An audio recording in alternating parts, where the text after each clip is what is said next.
Durante años, muchas personas han dicho que fueron abducidas por extraterrestres. Y siendo realistas, no existe una prueba clara de que un ser humano haya estado dentro de una nave extraterrestre, o que haya sido llevado a otra dimensión, o algo similar. En la mayoría de los casos, solo tenemos historias, relatos de personas que aseguran que eso les ocurrió. Muchas de esas historias se descartan rápido, como engaños, como exageraciones, o como simples inventos. Pero hay un caso que hasta hoy sigue siendo uno de los más famosos y más creíbles dentro del tema de las supuestas abducciones alienígenas. Este es el caso de Travis Walton. Lo que hizo tan famoso este caso fue que, a diferencia de muchas otras historias de abducción, aquí no se trataba solo del testimonio de una persona. Aquí hubo una investigación policial, hubo pruebas de polígrafo y hubo varios testigos. Hubo 6 hombres que aseguraron haber visto cómo Travis Walton desaparecía frente a ellos, después de que una luz, salida de un objeto extraño, lo golpeara en medio del bosque. Esos hombres mantuvieron su versión durante décadas. Esto es importante, porque esta historia no les hizo la vida más sencilla. Al contrario, muchos los llamaron mentirosos, otros los llamaron locos. La historia los persiguió durante años y afectó su reputación, sus trabajos y sus relaciones personales. En pocas palabras, se volvieron famosos, sí, pero no precisamente de una buena manera. Y aun si uno no cree que Travis Walton fue abducido por extraterrestres, siguen existiendo preguntas difíciles de responder.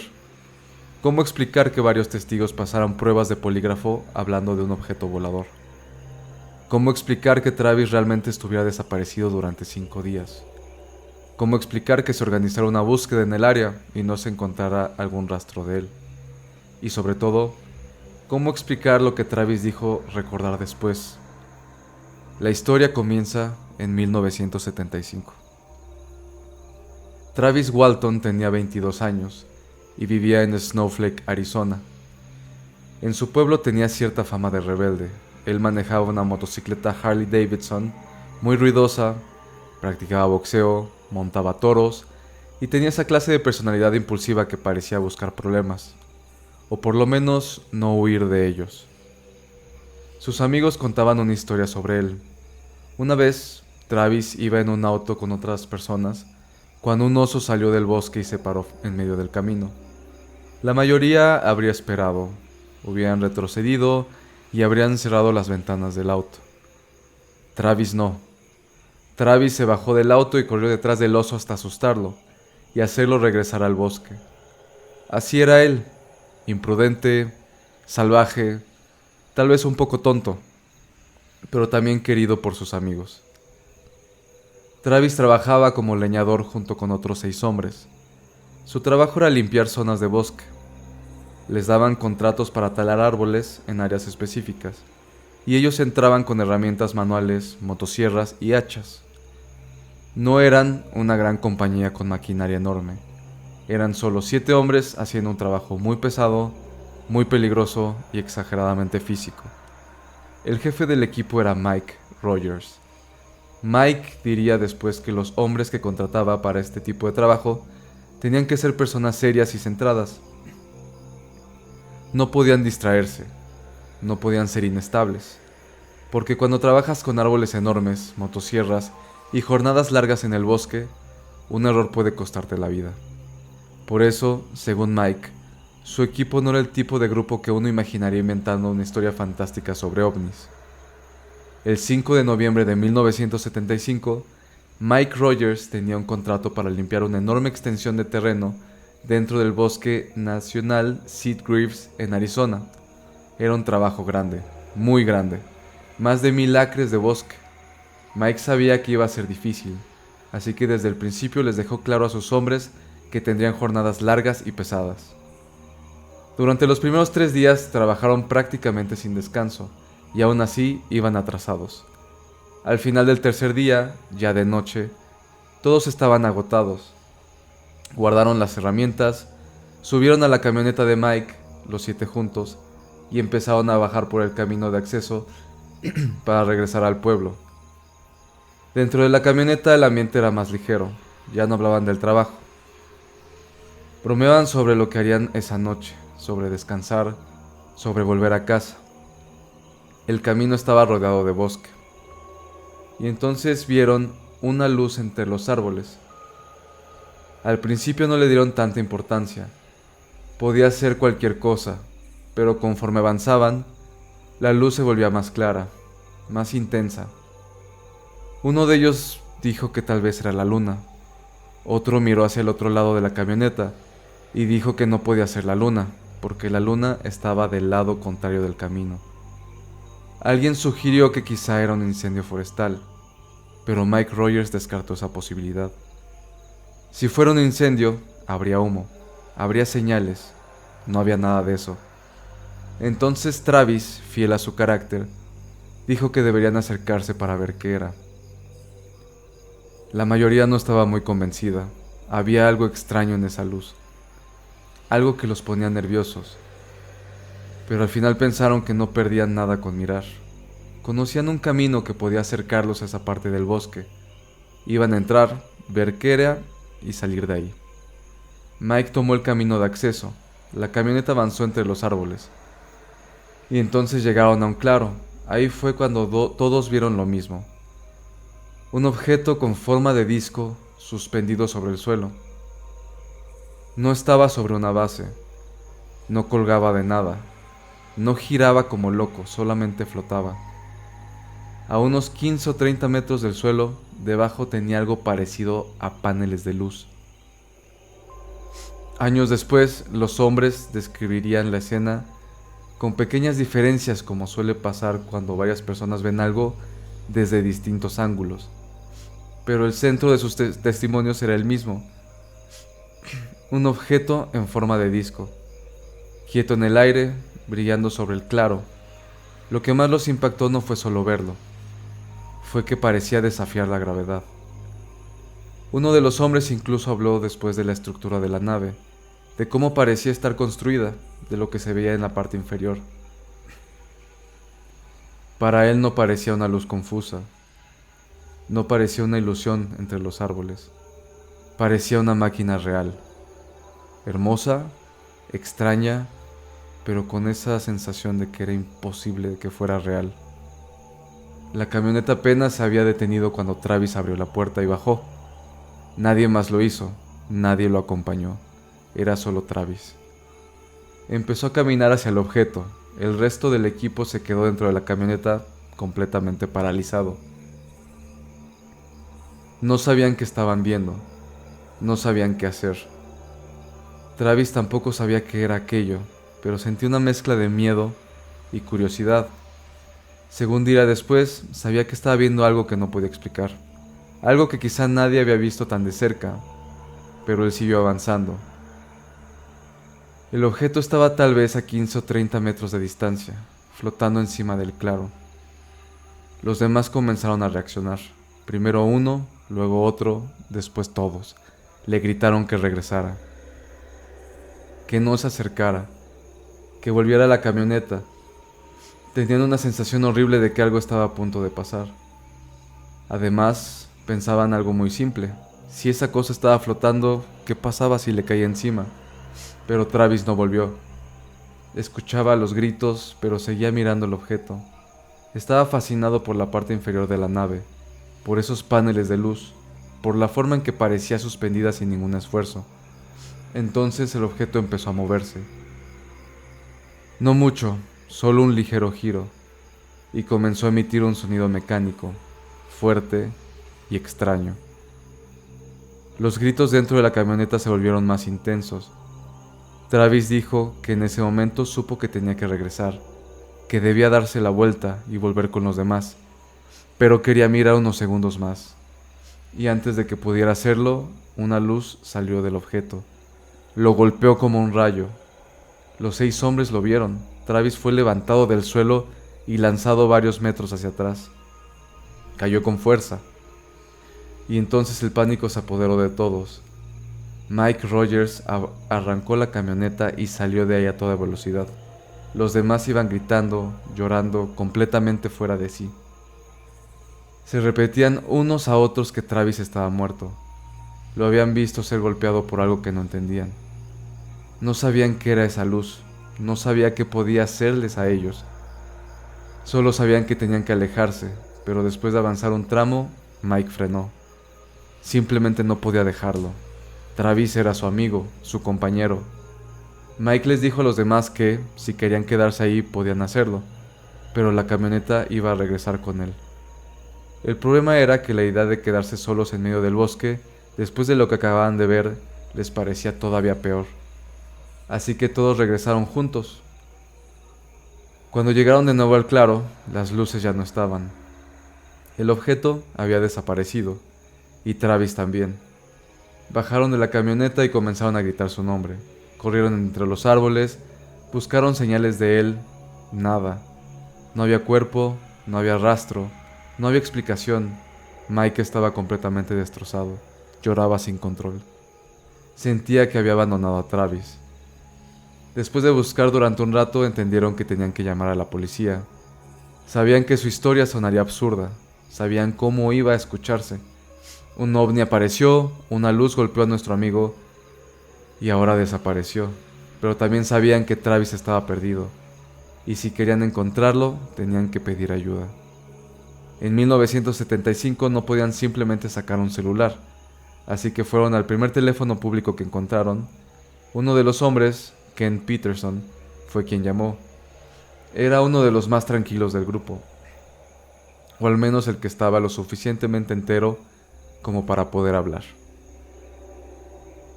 Llamó al departamento del sheriff y dijo que necesitaban ayuda, que su amigo Travis Walton había desaparecido y que tenían que verlo en persona para explicar lo que había pasado. Poco después llegaron el sheriff Marlin Gillespie y su compañero Ken Copeland.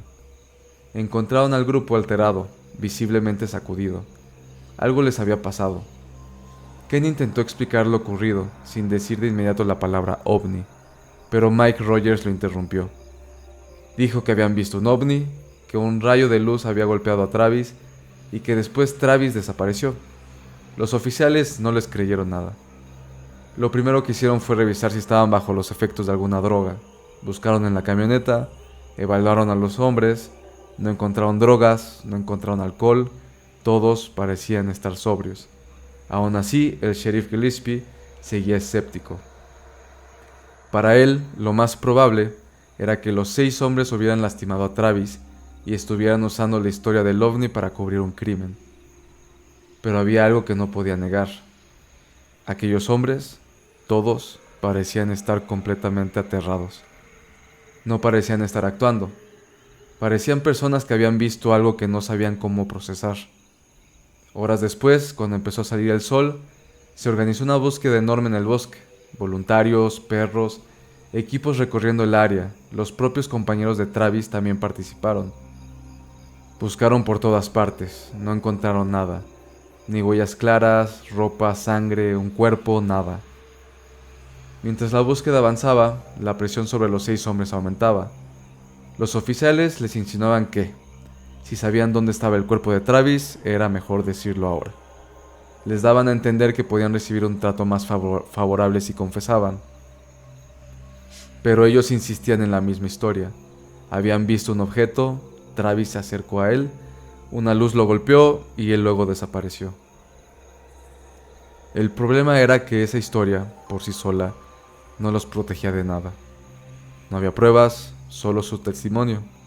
Y en el mundo real, decir, los extraterrestres se llevaron a mi amigo, no suele ser suficiente para convencer a la policía. Durante la búsqueda, Mike Rogers vio a 3 hombres con chamarras rojas usando aparatos sobre el terreno, parecidos a detectores de metal. Mike pensó que quizás eran investigadores especializados. Tal vez alguien había tomado en serio la parte del ovni. Se acercó y les preguntó qué estaban haciendo. Ellos le dijeron que estaban midiendo radiación. Mike aquí vio una oportunidad. Si aquel objeto había emitido algún tipo de energía al golpear a Travis, tal vez algo de eso había quedado en ellos o en su equipo. Así que les pidió que revisaran a los miembros de la cuadrilla. Los hombres revisaron a sus cuerpos y sus chamarras, pero no marcó nada. Entonces Mike recordó que, después de llamar a la policía, Todos habían ido a cambiarse de ropa antes de regresar a la búsqueda. Si algo había quedado expuesto, tal vez no estaba en la ropa que llevaban puesta ahora, pero sus cascos de trabajo seguían en la camioneta.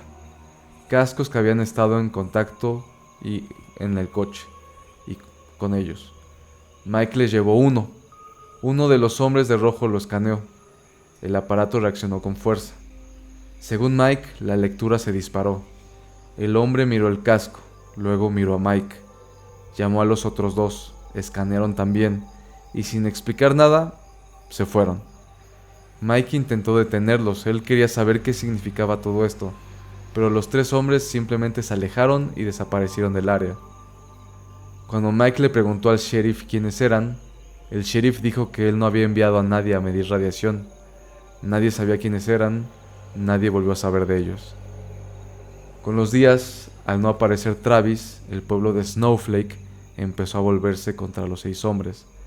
La mayoría pensaba que habían hecho algo malo, que la historia del ovni era una completa mentira, que Travis estaba muerto y ellos estaban tratando de ocultarlo. La prensa nacional e internacional tomó la historia y lo convirtió en una especie de espectáculo, porque esto es un caso real. Reporteros llegaron a Snowflake, las llamadas al departamento del sheriff no paraban. Todos querían saber más sobre la supuesta abducción. Los oficiales estaban frustrados. Para ellos, aquello no era un caso extraterrestre, eso era ridículo. Esto era una desaparición y probablemente un crimen. Así que decidieron usar pruebas de polígrafo. Trajeron a uno de los mejores examinadores del país, y uno por uno los 6 hombres fueron sometidos a pruebas de aproximadamente 2 horas. Las preguntas se estaban enfocando principalmente en descartar que hubieran lastimado a Travis o que supieran dónde estaba su cuerpo. 5 de los 6 hombres pasaron las pruebas. El sexto resultado fue inconcluso, lo que significa que no es que estuviera mintiendo, solo significaba que la prueba no había dado un resultado claro. El examinador, que tenía muy buena reputación, dijo que sería extremadamente difícil que 5 personas sostuvieran una mentira de esa magnitud y pasaran sus pruebas sin contradicciones importantes. Según él, estaban diciendo la verdad. El sheriff Gillespie quedó desconcertado. Esperaba que el polígrafo confirmara que mentían, pero no fue así. Y entonces, 5 días después de la desaparición de Travis Walton, Travis apareció. Él diría después que despertó en una carretera. Era de noche, estaba lloviendo, no sabía dónde estaba, se sentía débil, desorientado y deshidratado. Al abrir los ojos, vio una luz muy brillante sobre él, giró la cabeza y vio lo que le pareció ser la parte inferior del mismo objeto que había visto en el bosque. La imagen no era clara, pero reconoció aquella estructura, aquella forma. Luego el objeto se elevó y desapareció en el cielo. Travis se quedó solo, en la oscuridad. Se puso de pie como pudo. No entendía qué había pasado. No sabía cuánto tiempo había transcurrido, solo sabía que tenía que encontrar ayuda. Él comenzó a caminar y luego, impulsado por el miedo y la adrenalina, empezó a correr. Finalmente encontró un teléfono público en una estación de descanso. Todavía tenía monedas. Llamó a su hermano. Cuando su hermano escuchó su voz, no podía creerlo. Para este punto, muchos pensaban que Travis ya estaba muerto. Travis le repetía: «Soy yo, créeme, me trajeron de vuelta». Le dijo dónde estaba. Entonces se dio cuenta de que aquella estación de descanso estaba en Snowflake, Arizona. Cuando su hermano llegó por él, Travis estaba en un estado de shock profundo. Para Travis, sentía que solo habían pasado unos minutos desde que había estado en el claro del bosque. No sabía que llevaba 5 días desaparecido. Cuando su hermano se lo dijo, Travis quedó casi en un estado catatónico. Él no podía procesarlo. Su hermano decidió no llamar a la policía del momento. Antes pensó que sería mejor llevarlo a un hospital. Sabía que, en cuanto se supiera que Travis había vuelto, la prensa y los oficiales caerían sobre él. Mejor lo llevó a Phoenix, a un hospital, y pidió discreción. El médico que lo examinó sabía perfectamente quién era Travis Walton para este punto. La historia estaba en todas las noticias. Travis se veía débil, cansado, malnutrido, pero no tenía heridas graves. no presentaba lesiones evidentes. Había, sin embargo, una marca de punción en el brazo, como si alguien le hubiera insertado una aguja recientemente. Travis no consumía drogas y los análisis no mostraron sustancias en su sistema, así que aquella marca quedó como otro detalle extraño. Después del examen, su hermano lo llevó a casa. Muy pronto, la noticia de que Travis había regresado llegó al departamento del sheriff. Las llamadas comenzaron de inmediato. Querían hablar con él. El sheriff Gillespie manejó hasta Phoenix para entrevistarlo. Según el propio sheriff, Travis parecía estar en shock. Parecía haber pasado por una experiencia traumática, no parecía estar actuando. Cuando le preguntó qué había ocurrido, Travis solo pudo hablar en fragmentos. Recordaba el claro, recordaba el objeto volador, recordaba la luz que lo había golpeado, recordaba haber despertado en la carretera 5 días después, pero todavía no podía explicar lo que había pasado durante el tiempo en que estuvo desaparecido. Al principio, su memoria era confusa, pero más tarde, conforme fue hablando con otras personas y tuvo tiempo de procesar lo ocurrido, Travis empezó a recuperar imágenes de esos 5 días. Esto es lo que dijo recordar. Recordaba haber bajado de la camioneta y caminar hacia el objeto. Recordaba a sus compañeros gritándole que regresara. Recordaba que quería mirar la nave unos segundos más. Luego el sonido mecánico, el movimiento del objeto, la luz, el golpe. Después recordaba despertar en lo que al principio creyó que era un hospital. Veía figuras a su alrededor. Creyó que eran médicos. Llevaban algo parecido a batas blancas, mascarillas o algo que les cubría el rostro. Había una luz anaranjada a su alrededor. Él estaba entrando y saliendo de la conciencia. Pensó que tal vez lo habían llevado a un hospital después del accidente. Pero cuando su vista se aclaró, notó algo sobre su pecho. Una caja rectangular. No parecía equipo médico común, parecía un objeto extraño. Casi como una piedra o una pieza sólida colocada encima de él. Entonces miró a una de las figuras que estaban trabajando sobre ese objeto. La figura se inclinó hacia él y Travis se dio cuenta de que no era un médico. Era una criatura baja, de poco más de 1 metro de altura, delgada, grisácea, con una cabeza estrecha y ojos que parecían rendijas. Travis entró en pánico. Se incorporó como pudo, empujó lo que tenía encima, arrancó cables que estaban conectados a su cuerpo y cayó de la mesa donde estaba recostado. Se dio cuenta de que estaba en una habitación pequeña.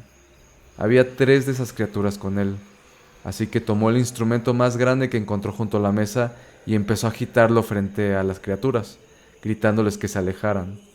Las criaturas se acercaron, no parecían atacarlo, parecían observarlo, estudiarlo. Cuando estuvieron lo suficientemente cerca, Travis casi golpeó a una. Entonces de pronto, las 3 se dieron la vuelta y salieron de la habitación.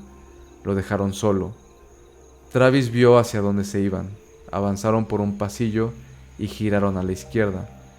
Él estaba paralizado por el miedo, pero sabía que si se quedaba ahí no iba a salir nunca. Así que se levantó y caminó hacia el pasillo. En vez de ir hacia la izquierda, por donde las criaturas se habían ido, tomó el camino contrario. Llegó a otra habitación.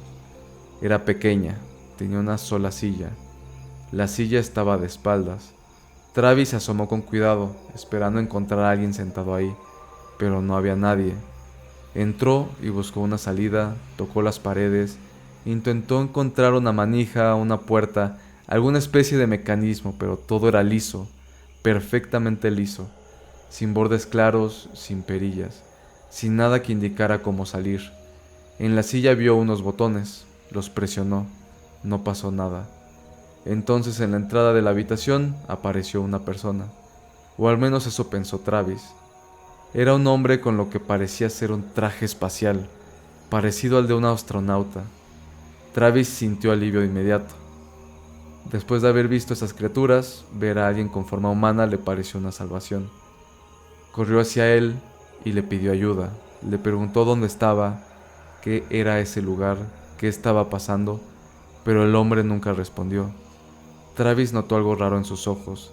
Aunque parecía humano, su mirada estaba perdida, distante, como si estuviera en trance. No hacía contacto visual, no reaccionaba a sus preguntas, simplemente lo tomó del brazo y comenzó a guiarlo por el pasillo. Travis siguió hablando, rogándole que le explicara algo, pero el hombre nunca contestó. Caminaron hasta otra puerta, el hombre la abrió, y Travis vio un enorme hangar. Dentro había varias naves parecidas al objeto que había visto flotando sobre el claro del bosque. Estaban suspendidas, como si tampoco necesitaran apoyarse en nada.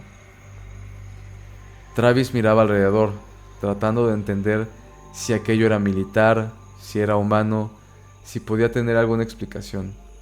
Pero el hombre del traje espacial seguía sin hablar. Cruzaron el hangar, llegaron a otra puerta, entraron a una sala blanca, muy iluminada. Ahí había 3 personas más con apariencia humana, también usando trajes extraños. Estaban junto a otra mesa médica.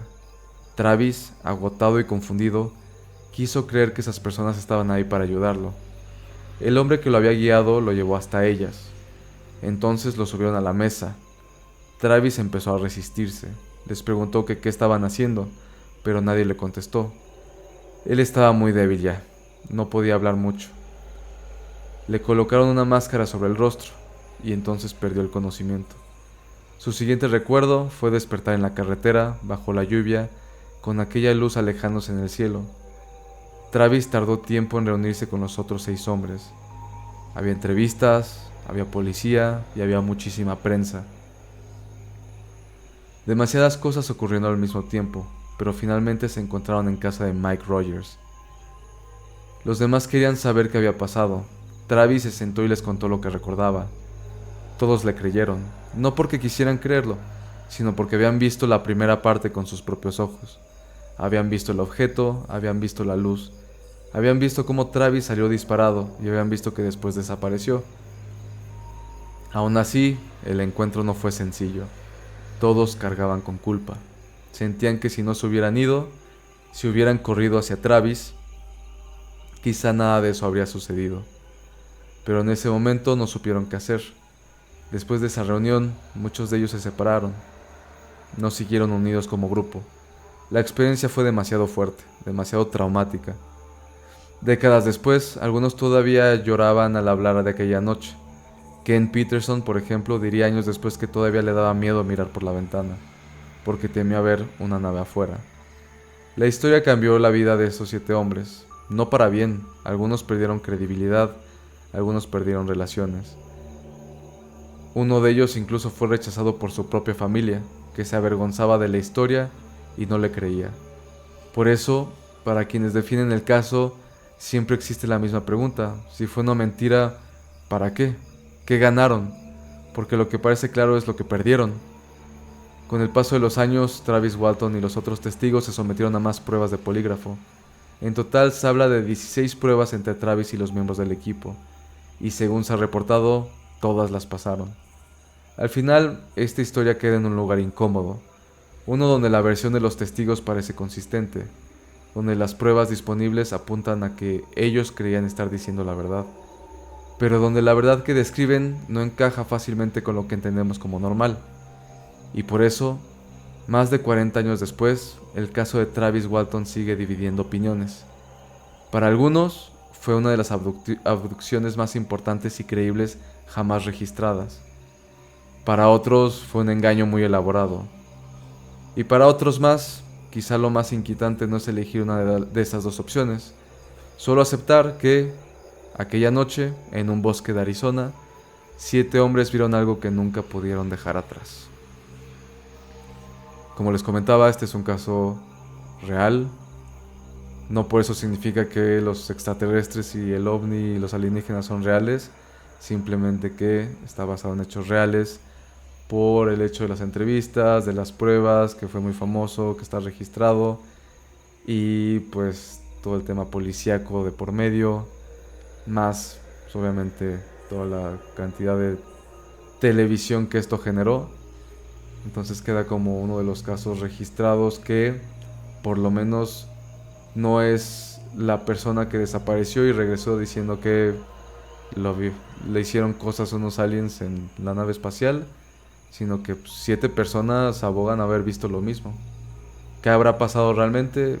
Quién sabe, pero por lo menos fue lo suficientemente importante para que por lo menos el sheriff del pueblo y los equipos de rescate estuvieran muy atentos. Nadie dio con la persona, de repente la persona apareció sola. Su historia concordaba con lo que las otras 6 personas habían visto, más una parte ya muy de ciencia ficción, donde ya habla de alienígenas como los medio los conocemos, este personaje grisáceo, larguirucho, con ojotes, más lo raro de los otros personajes humanoides con trajes espaciales. Pero pues fuera de eso, queda la duda. Si no ganaron nada, ¿para qué inventar esa historia? Sea real o no, creo que todos perdieron con esta experiencia. Si te gustó la historia, puedes dejarme un like, un comentario o quédate dormido. Creo que es lo mejor que podrías hacer. Para eso es este canal, para que te puedas dormir y soñar cosas bastante divertidas. No sé qué soñarán ustedes con si los rapta una alienígena, pero esperemos que sea divertido. Chao, chao.